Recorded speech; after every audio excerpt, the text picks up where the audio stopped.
A big hello to my YouTube family. Welcome to Diva Classes. This is Divya Vadvani, your BSc teacher.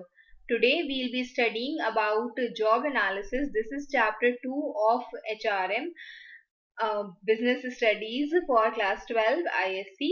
और इसमें chapter 2 में हम लोग आज meaning and relevance of job analysis पढ़ेंगे. इसके बाद further will shift towards job description, job enrichment, job enlargement, ये सारी चीजें, और man power estimation also. Okay, तो in today's topic will only study about the meaning and relevance of job analysis. ये पूरा वही सारी चीजें जो आपके कोर्स में है. I will not take any of the classes of जो भी चीजें आपके कोर्स में नहीं है, तो ये सारी चीजें you have to study. This PDF I will send you on Telegram. इसका जो text है, this I have taken from Goel Brothers Prakashan book. Okay. तो we'll start with the meaning of job description. Job analysis. Job analysis क्या कहता है कि किसी भी जॉब की एक फॉर्मल एंड डिटेल्ड स्टडी करना is known as job analysis. बस एक सिंपल सी इसमें चीज समझो कि whenever you are supposed to hire a person, ठीक है, एक इंसान को अगर आपको हायर करना है तो उससे पहले आपको ये समझना पड़ेगा इस पर्सन से आपको क्या काम चाहिए. ओके, एक हो जाती है इसकी ड्यूटीज, ठीक, ड्यूटीज हो गई, इसकी रिस्पॉन्सिबिलिटीज हो गई, उसका वो काम हो गया, task I will say, responsibilities, then उसके टास्क हो गए जो उसको परफॉर्म करने. ओके, और उसके जो भी क्वालिफिकेशंस हैं. तो ये सारी चीजें मिला करके what is a person suppose to be in terms of qualifications, उसकी ड्यूटीज क्या होनी चाहिए, वो काम क्या करेगा जब आप उसको लेकर के आओगे, ठीक है, what would be the person job description, कि उसके उसके कह सकते हो कि स्कोप में ये सारी चीजें आती हैं, ये काम उसका है, ये काम उसका नहीं है. This is all of this is known as job analysis. ठीक, कि एक काम को हमें एनालाइज करना है, फॉर्मल एंड डिटेल्ड स्टडी करनी है जॉब की. It refers to the scientific and systematic S&S, you can remember, analysis of a job in order to obtain all pertinent facts, important facts about the job. It can be defined. अब ये जो है, आप एक इसका ये वाला part पढ़ सकते हो. एक सिंपल सा क्वेश्चन आपसे ये पूछा जा सकता है, dash is the formal and detail study of jobs, and आपको बताना है कि वो कौन सी होती है, वो किस उस टर्म को क्या कहते हैं. तो this will be job analysis.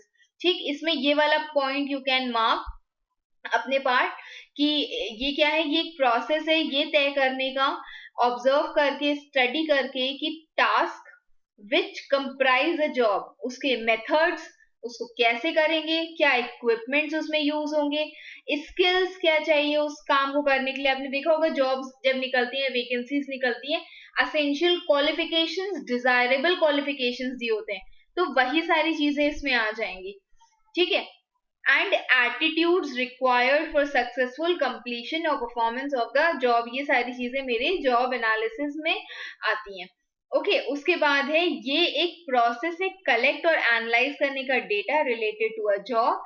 It is a part of overall work planning, जिसको हम वर्क डिजाइन कहते हैं, उसका ही ये एक छोटा सा हिस्सा है. ओके, और इसमें क्या लिखा हुआ है, ये वाला पॉइंट पढ़ लेना. As jobs are always subject to change, क्योंकि जॉब्स जो है वो समय समय के साथ बदलती रहती है. इट्स नॉट नेसेसरी कि अभी भी वही सेम काम आपको करना. हो सकता है कि उससे अब वो चीजें रिप्लेस हो गई हो due to technology. Job analysis में become obsolete within a short period of time, तो इसलिए हमें टाइम टू टाइम देखना पड़ता है कि व्हाट पीपल आर रिक्वायर्ड और वो क्या काम करेंगे. ठीक है, जॉब एनालिसिस के अंदर ही ये दोनों चीजें आती हैं, job description and job specification, जिसको अभी हम लोग नेक्स्ट पार्ट में और थोड़े से बड़े लेवल पे पढ़ेंगे. तो इसमें क्या आता है, जॉब डिस्क्रिप्शन में the title, the position, the location, the duties, reporting and environment, in simple terms कि आपको क्या काम करना है, वो जॉब डिस्क्रिप्शन में बताया जाता है. फिर है जॉब स्पेसिफिकेशन, कि उस काम को करने के लिए, ये होता है वर्क रिलेटेड, कि उस आपको काम क्या करना है, उस काम को करने के लिए व्हाट क्वालिफिकेशंस यू नीड, ये हम लोग पढ़ते हैं जॉब स्पेसिफिकेशन में. ओके, एजुकेशन हो गया, एक्सपीरियंस हो गया, स्किल्स, ट्रेनिंग, पर्सनल कैरेक्टरिस्टिक्स जो आपके पास होने चाहिए, ये सारी चीजें इसमें आती हैं जॉब स्पेसिफिकेशन में, जो इसी का ही हिस्सा है। एक छोटा सा चार्ट भी बना दोगे ना, अगर जॉब एनालिसिस पूछा गया जिसमें आप ये डिस्क्राइब कर दो कि जॉब एनालिसिस में ये दो चीजें आती हैं, job description as well as job specification, तो भी वो अच्छा लगेगा देखने में। देन इसी के ही ये पार्ट्स होते हैं कि ये सारी चीजें जॉब एनालिसिस किस किस काम में आती, इन सारे कामों में ये आती है। ठीक है, तो these things we will study here. पहले हम लोग को बोला गया है कि जॉब एनालिसिस आपको किन किन चीजों की इंफॉर्मेशन प्रोवाइड करती है। ओके, तो पहले वो बताएगी job in terms of title and code number, obviously कि उस पर्सन का डेजिग्नेशन क्या है ये बताएगी। ठीक है, जैसे मान लो कि अगर बैंक है तो बैंक में हो जाते हैं, क्लर्क हो जाते हैं, देन प्रोबेशनरी ऑफिसर्स हो जाते हैं, then general managers, chief managers, branch managers. तो ऐसे करके जॉब बताएगी कि उनका काम क्या, उनका डेजिग्नेशन क्या है। फिर operations and task involve in the job including the timing, समय, किसी भी काम करने का समय, उसका क्या जरूरत है, इज इट सिंपल और कॉम्प्लेक्स, और उसका सीक्वेंस क्या है उस पर्टिकुलर काम को करने का। उसके बाद location, the physical setting, hazards and discomfort, supervision जो मिलेगी उसमें, रिसीव्ड अदर सिग्निफिकेंट कैरेक्टरिस्टिक्स, वो जॉब कहाँ परफॉर्म की जाएगी, वहां की फिजिकल सेटिंग कैसी होगी, इज इट डेंजरस और नॉट, इज इट हार्मफुल और नॉट, क्या वहां पर कोई डिस्कम्फर्ट हो सकता है आपको, ये सारी चीजें भी उसी में ही इंक्लूडेड होती है। मतलब ये सब चीजें हम लोग उसमें एनालाइज करते हैं। ठीक है, फिर ड्यूटीज इन्वॉल्व, जॉब में क्या क्या चीजें होंगी, और वो ड्यूटी कितने कितने समय में परफॉर्म की जाएगी ये आपको पता होना चाहिए। लाइक सपोज करो कि if you are the class monitor, तो हम यहाँ पर एक जॉब यहाँ पर देख रहे हैं कि क्लास मॉनिटर को कितने बार क्लास में डिसिप्लिन मेंटेन करना पड़ता है every time the teacher leaves. Okay, तो यहाँ पर एक समय पे एक ही दिन में बहुत बार वो चीज अकर हो रही है। देन क्या मटेरियल चाहिए, क्या मेथड होगा उस पर्टिकुलर टास्क को परफॉर्म करने का, क्या इक्विपमेंट्स चाहिए उस काम को करने के लिए, उस जॉब को करने के लिए, फिर वो जॉब कैसे परफॉर्म की जाएगी। ओके, तो ये दैट इज है, ये आईई जो है।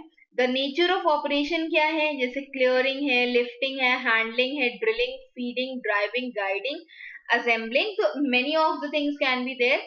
और वही सारी चीजों से बोली कि क्या क्या चीजें उसमें होंगी, क्या क्या उसमें इंक्लूडेड होगा, वो सारी चीजें इसमें लिखनी है। लाइक सपोज करो कि in case you take the example of a teacher, तो टीचर के मॉर्निंग से लेकर के to attend the morning assembly, to line up the students, then to go to the classroom, take the attendance, take the lessons.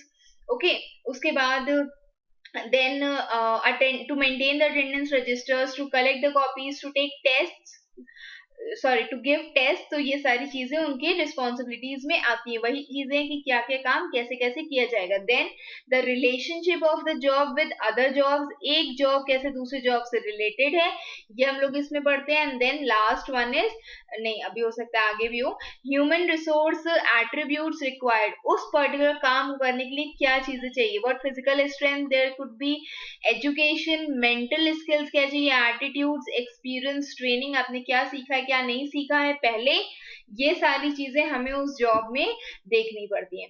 Okay, तो this is a simple terms में कि ये एक प्रोसेस है of studying and collecting information related to the operation responsibilities of a specific job.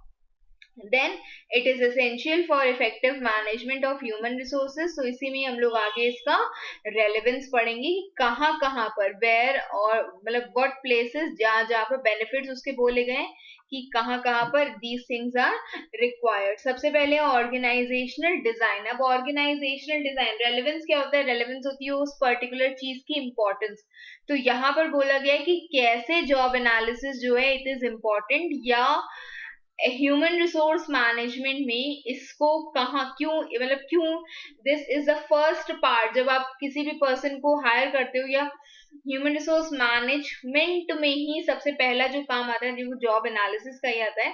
तो why it is so much beneficial, तो सबसे पहली चीज उसकी दी हुई है ऑर्गेनाइजेशनल डिजाइन, जो ये कहती है, अब इसमें कुछ कुछ काम काम की चीजें जो आपको मार्क कर लेनी है, उसमें ये दिखा गया है कि ऑर्गेनाइजेशन को डिजाइन करने में, क्लासिफाई करने में जॉब्स को, और उनका इंटर रिलेशनशिप अमंग देम, एक हायरार्की का एग्जांपल ले लो कि सबसे पहले सपोज करो बीओडी, बोर्ड ऑफ डायरेक्टर्स आते हैं, ठीक, उसके बाद आएंगे मेरे सीईओ, उसके बाद आएंगे मेरे डिफरेंट डिफरेंट मैनेजर्स।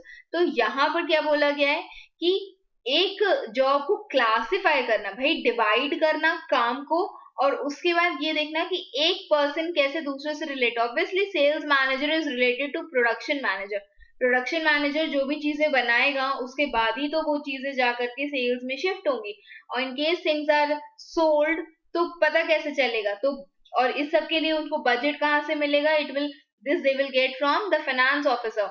देन कहाँ पर ये सारी चीजें अप्लाई हो रही हैं, अकाउंट्स ऑफिसर उसको चेक करेगा। तो every job is inter related, यही सारी चीजें हम लोग ऑर्गेनाइजेशन डिजाइन में पढ़ते हैं।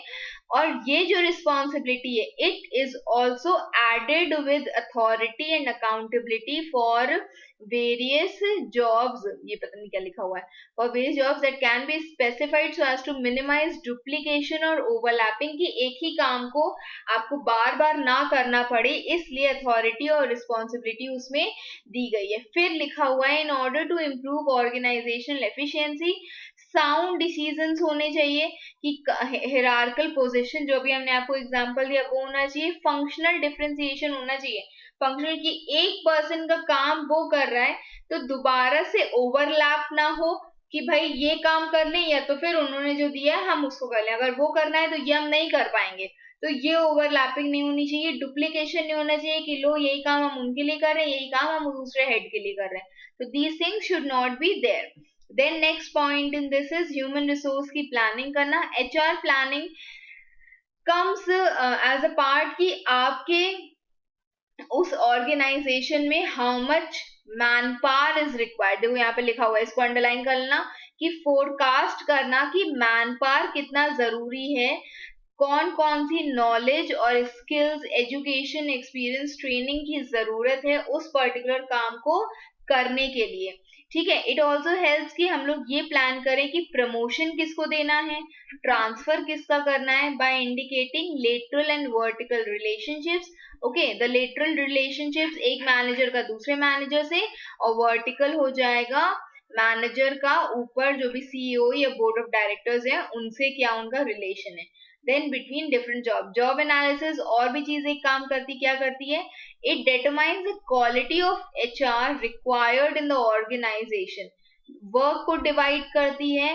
ओके, मतलब कि एक ऑर्गेनाइजेशन में किस काइंड ऑफ पीपल की जरूरत, जैसे आप कहते हो कि the study of your school is too good, आपकी स्कूल में बहुत अच्छी पढ़ाई होती है, तो क्यों अच्छी पढ़ाई होती है, क्योंकि the teachers there are qualified with the required knowledge and skill जो चाहिए होती है उस पर्टिकुलर जॉब को परफॉर्म करने के लिए। Okay, then next point is recruitment and selection. Recruit करना मतलब this is a positive process जिसमें आप डिफरेंट डिफरेंट फील्ड से एम्प्लॉयज को बुलाते हो, कैंडिडेट्स को बुलाते हो, सो दैट आप उनमें से कोई बेस्ट को सिलेक्ट कर सको, और process of hiring an employee is known as selection. तो एक इंफॉर्मेशन ये देखना कि टास्क क्या है, रिस्पॉन्सिबिलिटी, नॉलेज, स्किल जो है वो अल्टीमेटली आपको हेल्प करेगी कि आपको किन लोगों को हायर करना है। ओके, जॉब वैकेंसी जो है this is advertised on the basis of job description and job specification. मतलब हम लोग क्या करते हैं, हम लोग जॉब डिस्क्रिप्शन देते हैं, आपको काम क्या करना है, जॉब स्पेसिफिकेशन देते हैं कि आपकी ड्यूटीज क्या होंगी, आपकी रिस्पॉन्सिबिलिटीज क्या होंगी उन चीजों में, what skills are required, sorry duties and responsibilities ये आएगा डिस्क्रिप्शन में, और कौन से आपकी स्किल्स रिक्वायर्ड है ये आएगा आपके जॉब स्पेसिफिकेशन में। तो ये दोनों चीजें हम इसी में मेंशन करते हैं। जॉब एनालिसिस जब आप रिक्रूटमेंट और सिलेक्शन करोगे तो आपको हेल्प करेगा कि वो पर्सन जिसको आप हायर कर रहे हो, think of yourself as a manager, और ये सोचो कि अगर आप किसी को हायर कर रहे हो अपने ऑर्गेनाइजेशन में तो आप का वो पर्सन या वो जो एम्प्लॉय है वो काम क्या करेगा ये हम लोग इसमें तय करते हैं। फिर आता है placement and orientation. When you are selected a person, आपने रिक्रूटमेंट किया, आपने सिलेक्ट किया, उसके बाद आपने उसको प्लेस किया, ठीक है, आपने क्या किया, उस पर्सन को राइट प्लेस पर प्लेस किया, मैचिंग दीज रिक्वायरमेंट जो आपके पास थे with the abilities, interest and aptitudes of people, आपको वो पर्सन मिल जाए कि जो आपको जो उस पर्टिकुलर जॉब के लिए बेस्ट फिटेड है। तो आपने उस बेस्ट सूटेड कैंडिडेट को उसी जॉब पर असाइन कर दिया। सिमिलरली उसके बाद ओरिएंटेशन प्रोग्राम्स होते हैं जिससे एम्प्लॉय ये जानता है कि what things, what activities, task and duties जो होती हैं एक काम को परफॉर्म करने के लिए की जाती हैं। Okay, orientation will tell you about the company जिसमें काम करने जा रहे हैं, वहां की वर्किंग कैसी है, एनवायरनमेंट कैसा है वहां का, ये सारी चीजें हम ओरिएंटेशन में समझते हैं। कंपनी पॉलिसीज, रूल्स, रेगुलेशंस, ये सारी चीजें। After the employee has been placed in orientation, उसको सब बता दिया गया है कंपनी के बारे में। उसके बाद क्या होता है, उसको ट्रेनिंग दी जाती है। सपोज कि कोई एक पर्सन है जिसको हमें कोई स्किल सिखानी है कि भाई ये काम कर रहे हैं, मान लो कोई टेक्नोलॉजी वर्क ही करना है, तो हम आपको पहले सिखाएंगे कि कैसे टेक्नोलॉजी वर्क करना है। या किसी कोई रिलेशनशिप मैनेजर है, उसको ये ट्रेनिंग देना कि कस्टमर से कैसे बात की जाती है, what problems can be there जब आप कस्टमर से डील कर रहे हो, क्लाइंट से डील कर रहे हो, तो उसके लिए हम उसको एक स्पेसिफिक ट्रेनिंग देते हैं। डेवलपमेंट होता है ओवरऑल ग्रोथ के लिए, कि हम आपको ऐसे ऐसे प्रोग्राम्स और वेबिनार्स और सेमिनार्स करवा रहे हैं सो दैट आप उससे कुछ सीखो। और ट्रेनिंग किसी एक स्पेसिफिक स्किल के लिए होती है। तो जॉब एनालिसिस क्या करता है, इट प्रोवाइड्स इंफॉर्मेशन जो हमें ये बता सकती है कि अब किसी पर्सन को ट्रेनिंग की नीड है। फिर उस ट्रेनिंग प्रोग्राम को डिजाइन करना और ये देखना कि अगर हमने उसको ट्रेनिंग दी है तो वो कितनी ज्यादा इफेक्टिव भी है। ओके, उसके बाद एक क्लियर आइडिया में ये देखना कि what is required on the job. अब ये उसी के कारण आप ट्रेनिंग में क्या सिखाओगे, ये देखोगे ना कि वो जो जॉब है, जो काम उसको करना है, उसमें हमें उसको क्या सिखाना है। तो वही जो सिखाना है वो आप उसको ट्रेनिंग के थ्रू सिखाओगे। And then employee development program, जैसे कि जॉब रोटेशन हो गया, जॉब एनलार्जमेंट हो गया, जॉब एनरिचमेंट हो गया, ये भी चीजें जरूरी होती है जिसको हम लोग फर्दर क्लासेस में पढ़ेंगे। इसके बाद आता है परफॉर्मेंस अप्रेज करना। अब जो भी काम उसने किया, हमने उसका ट्रेनिंग कर दिया, उसका डेवलपमेंट कर दिया, फिर आता है मेरा परफॉर्मेंस अप्रेजल।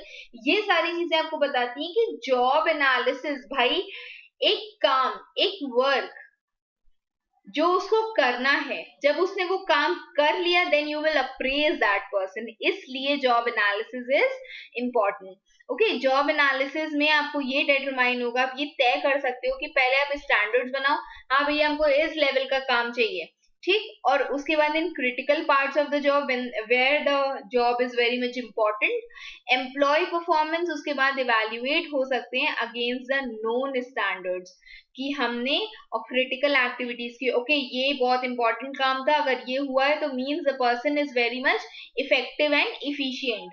तो सुपीरियर जो है वो एक्चुअल परफॉर्मेंस को स्टैंडर्ड्स के साथ सेट कर सकते हैं, कंपेयर कर सकते हैं ओनली इफ उन्होंने जॉब एनालिसिस किया है। जब उन्होंने जॉब एनालिसिस किया कि ये जॉब करनी है उसको, ये काम उसके करने हैं, तो उसके बाद उसने उसमें क्या किया, उसमें कुछ स्टैंडर्ड सेट कर दिए कि भाई अगर उसको 100 यूनिट प्रोड्यूस करनी है तो वो 100 यूनिट्स उसको 100 यूनिट्स ऑफ पेन हो गई, तो वो उसको with in an hour, with in a day करनी है। ये आपने एक सेट स्टैंडर्ड कर दिया। अगर वो पर्सन ऐसा कर पाता है, उस पर्टिकुलर स्टैंडर्ड को मैच कर पाता है, मतलब he has done well in his job.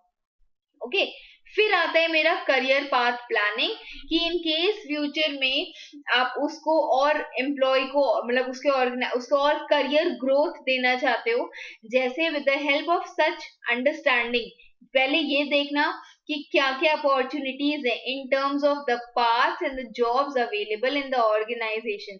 जब हमें ये पता चल जाएगा, ठीक, तो career and the organization दोनों ही what they can do, they can make efforts for career planning and career development। जब हमें ये पता चल जाएगा कि okay this employee is more efficient, कुछ और फर्दर काम करने के लिए भी वो जरूरी है, तो हम लोग उसके लिए उसको और अच्छे अच्छे प्रोग्राम्स में रजिस्टर करेंगे सो दैट वो अपने करियर को और डेवलप कर पाए। फिर 8th पॉइंट वो यहीं पर ही आ गया, ठीक है। 8th पॉइंट क्या कहता है, दैट इज जॉब डिजाइन, कि जब आप ये जान लोगे कि जॉब की रिक्वायरमेंट क्या कहती है, आप उसमें और इम्प्रूवमेंट कर पाओगे वर्क डिजाइन में, वर्क मेथड्स में, जिससे कि उस पर्सन की प्रोडक्टिविटी और जॉब सेटिस्फैक्शन जो है वो इम्प्रूव हो। सबसे पहले उसमें क्या करोगे, इंडस्ट्रियल इंजीनियरिंग, और दूसरा है ह्यूमन इंजीनियरिंग। मतलब ये किसके लिए, ये वर्क डिजाइन में इम्प्रूवमेंट करने के लिए या जॉब डिजाइन में इम्प्रूवमेंट करने के लिए दो तरीके हो सकते हैं। सबसे पहला है इंडस्ट्रियल इंजीनियरिंग, जो ये कहता है कि it is concern with measurement, simplification and improvement of the work so as to improve efficiency and reduce cost. Industrial engineering क्या कहते हैं कि आप सबसे पहले किसी भी काम को मेजर करो, ठीक है, एक मिनट, जस्ट अ मिनट, की कुछ ज्यादा ही जूम आउट जूम इन हो गया है, जूम इन। ठीक, तो किसी भी काम को पहले आप सॉरी कहाँ गया, मेजर करो, उसके बाद उसको सिंप्लीफाई करो, सिंपल टर्म्स में उसको रखो, फिर उसके बाद इम्प्रूव करो, सो दैट एम्प्लॉय की एफिशिएंसी भी इम्प्रूव हो जाए और जो नुकसान है या कॉस्ट है, वेस्टेज है, वो कम से कम हो। उसके बाद लैटर, जो दूसरा वाला पार्ट है, दैट इज ह्यूमन इंजीनियरिंग। वो ये कहता है कि जॉब को हम ऐसे रीडिजाइन करें कि पर्सन की फिजिकल और साइकोलॉजिकल कैपेबिलिटीज भी उससे मैच कर पाए। Okay, next one is job evaluation. Job evaluation जैसे परफॉर्मेंस अप्रेजल तय करता था एम्प्लॉय की क्या वर्थ है इन टर्म्स ऑफ एम्प्लॉय को इवैल्यूएट करना, वैसे जॉब इवैल्यूएशन ये तय करेगा कि जॉब कितनी इंपॉर्टेंट है, और इसी से हम तय करते हैं कि वेजेस या सैलरी स्ट्रक्चर, और उसके बाद विद इंक्लूडिंग द इंटरनल पे इक्विटी बिटवीन जॉब्स के बीच में इंटरनल पे इक्विटी कितनी है, ये हम लोग इसी में डिसाइड करते हैं जॉब इवैल्यूएशन में। उसके बाद it helps in labour relations also.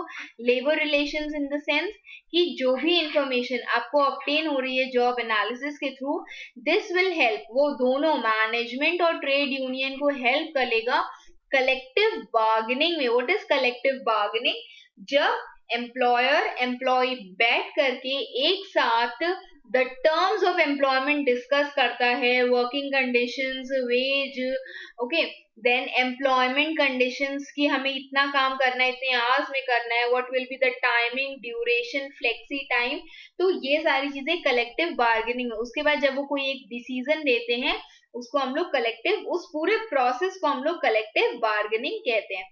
और यहाँ पे क्या कहा गया है कि दिस विल, अगर हम लोग जॉब एनालिसिस कर लेते हैं तो जो भी उससे हमको इंफॉर्मेशन ऑब्टेन होगी वो हमें कलेक्टिव बार्गेनिंग में हेल्प करेगी। इससे लड़ाई झगड़े, उनकी जो समस्याएं, प्रॉब्लम्स हैं, ग्रीवेंसेस हैं, वर्कलोड हो गया, वर्क प्रोसीजर हो गया, वो सारी चीजों को हम रिजॉल्व कर सकते हैं, सही कर सकते हैं। Then is employee counselling. Employee को किसी भी चीज के लिए उनको बताना, समझाना।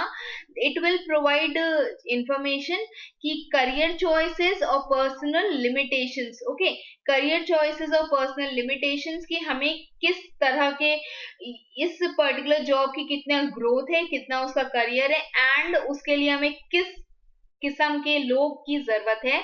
It will help in the vocational guidance कि अगर एक पर्सन से हमें वो रिक्वायरमेंट है, नहीं मिल रही है, तो you will give them vocational guidance and rehabilitation counselling कि आप उसको वापस से उस पर्टिकुलर जॉब में फिट कर पाओ।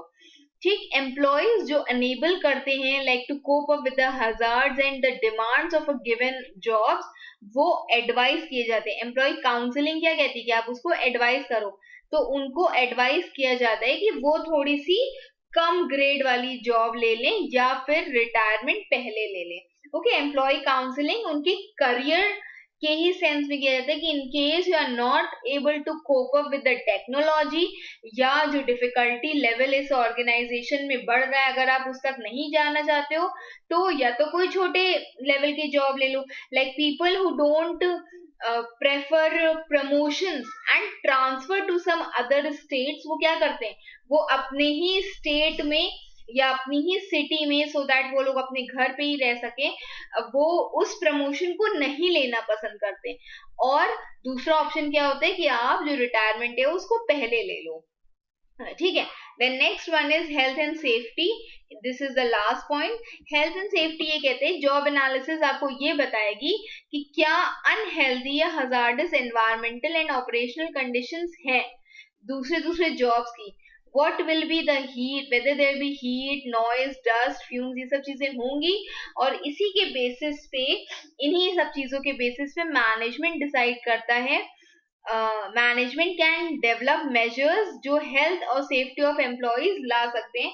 कि पहले आप जॉब एनालिसिस में तय करो कि अच्छा the difficulty level is much, उसके बाद उसी से ही रिलेटेड क्या डिसाइड किया जाता है कि अब हमें एम्प्लॉय की हेल्थ और सेफ्टी के बारे में सोचना पड़ेगा। और ये this is useful in almost all operative functions of HRM. Okay, जितने भी एचआरएम के ऑपरेटिव फंक्शंस हैं उन सब में ये काम आती है job analysis. I hope you have understood this much. जो नेक्स्ट वाला पार्ट है we'll be doing soon.